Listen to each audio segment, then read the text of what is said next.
All right, ladies and gentlemen, welcome to the final video of our DIY dog training, where we're going to do kind of a little recap here and kind of offer some closing thoughts about this program and kind of just thinking about your own dog. You know, the whole point of this, I hope, is that you have watched this video and thought, oh, well, I could do that.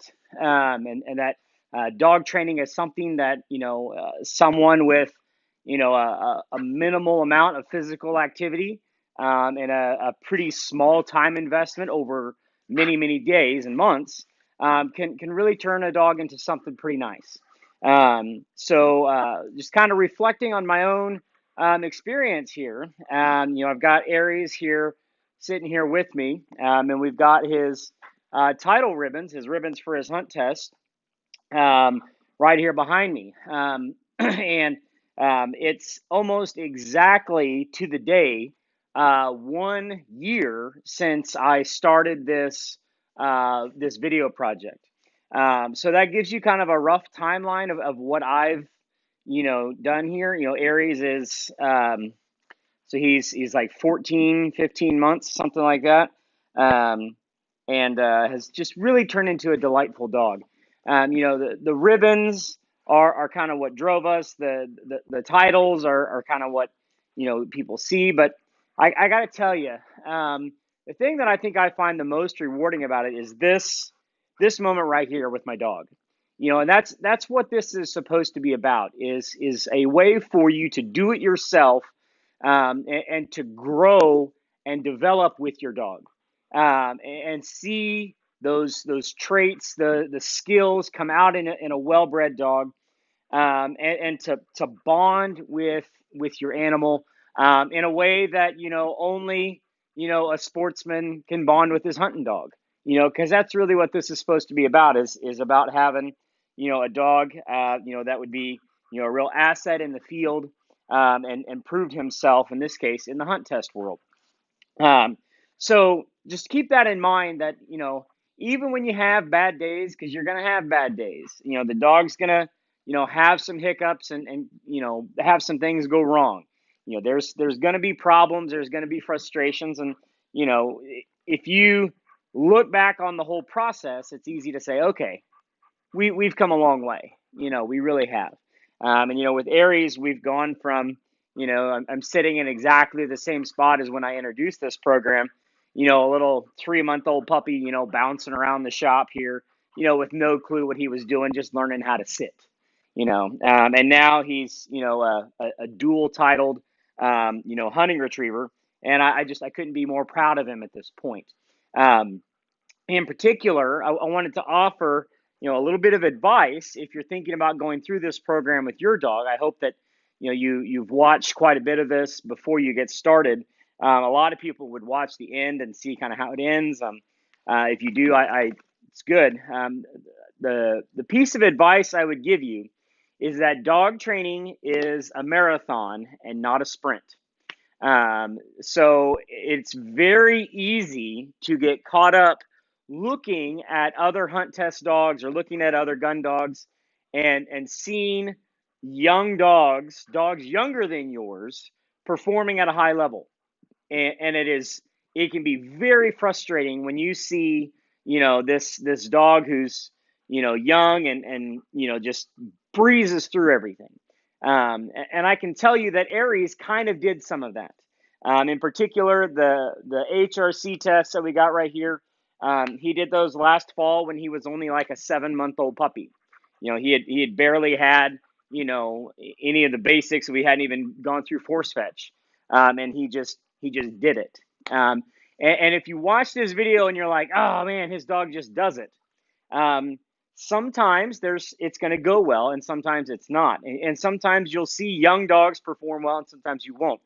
But dogs mature at very different ages, so you can't get in a rush, and force it through. The biggest piece of advice I would give to people thinking about wanting to get into hunt testing and wanting to train your dog, or even to hunt your dog, is whenever your dog goes to a hunt test, or whenever your dog is at a hunt, we want them to be underwhelmed, meaning that the dog should be performing well above the level of what we're going to test them at. All right, so we want them, whatever it is they're going to be doing, we want them to be doing a higher level than the things they're going to be asked in training. Their training should be higher because when they go to a test, there's a tremendous level of excitement. There's lots of distractions. It can really challenge a dog. Um, but the having a dog that is over prepared is my always my recommendation, even if the dog is older. I mean, don't get caught up in thinking, well, Josh's dog on the video was, a year old when he titled in, uh, UK or HRC and, AKC. Aries has just finished up his AKC junior hunter here with his 4 passes and his title ribbon. And some dogs don't do it that age.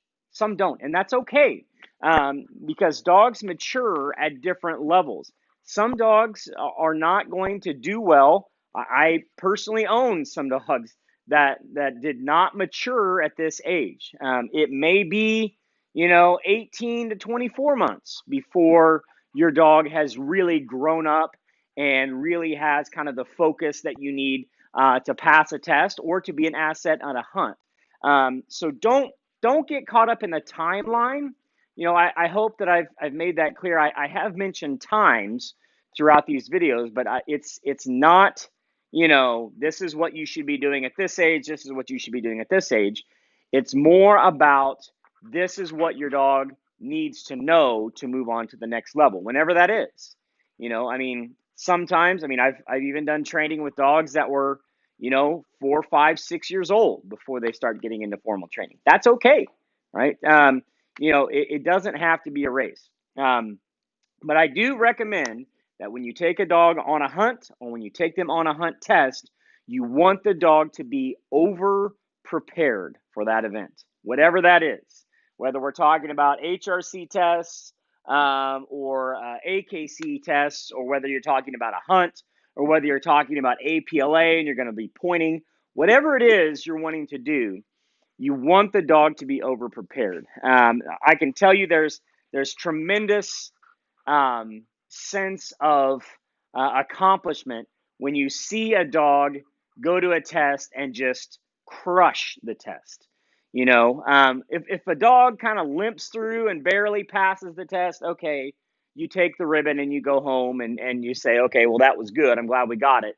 But that should motivate you to be like, all right, we got to do better. We want to see that dog go out there and perform and have a great day. It's also important to remember that if you're doing this, because you're interested in breeding, or kind of playing some of that game, this is our chance to showcase our dogs. We're trying to show them off. Hey, look, this is what my dog can do. This is what he looks like. Whether you're talking about a male dog like Aries, I think will someday go on and be a highly sought after stud, or whether you're talking about a female that you own and you want to see her accomplish some things before she has a litter of puppies, whatever you're thinking about, you don't want to just force and rush it through so you can get it done. You really want to have the dog look great at that test, because that's our chance to showcase the dog. The final thing that I wanted to talk about here is to kind of end where I started, to talk about goals. What are we trying to do with the dog? I had some goals with Aries when I started this, for what I want him to accomplish throughout his whole lifetime. I'm kind of big picture, taking the 30,000 foot view, and then we've kind of, broken it into little pieces. But my goal is for Aries to be, a national level dog. And what that means is we want to see him become, a grand hunting retriever champion. We'd like to see him pass the AKC Master National. We'd like to see him showcase at the highest level of hunt testing. And so I have been working all along to try to build that foundation for the long term. And I hope that you have similar big goals. And maybe it's not running the Grand and running Master National, and that's okay. Maybe it's just I want a really, high quality hunting dog. And that hunt, that perfect hunt where you shoot a limit, of greenheads in the first 45 minutes. You shoot a multi-man limit, and your dog picked up every duck and never missed a mark. If that is your grand, if that is your thing, then work towards that. I encourage you to think long term. What do I want to do? And then how do we lay the groundwork for all the little bitty pieces to get us there? And so this point is kind of sort of a somewhat bittersweet point for me because, we've accomplished the SHR title. That's what this bottom row of ribbons gives us, is the SHR title through the Hunting Retriever Club. And then the top row of ribbons gives us the JH title, the Junior Hunter title through the American Kennel Club. And that was kind of my first set of goals. We have our big long-term goals, and we kind of are breaking it up into little pieces along the way. And so this is a landmark, and it should be celebrated as well. You don't want to take it lightly. You want to be a sense of accomplishment for what we've done. So I'm going to wrap it up here and just say, think long-term with your dog. Is a big piece of advice. Start with a healthy puppy, a well-bred puppy. Every dog has bad days. It's just a bad day, not a bad dog. Dog training is a marathon. It's not a sprint. And take your dog on a hunt or on a hunt test when they are over prepared. Don't rush it. We want to see that dog be highly successful right out of the gate. And so those would be some great tips to help get you there. So anyway, I really hope you've enjoyed watching this video series. I personally have thoroughly enjoyed making these videos. It's been great for me to do this. So I appreciate your time being here, hanging out with me, and hopefully this will help you get your own dog ready. So good luck. Thanks for watching.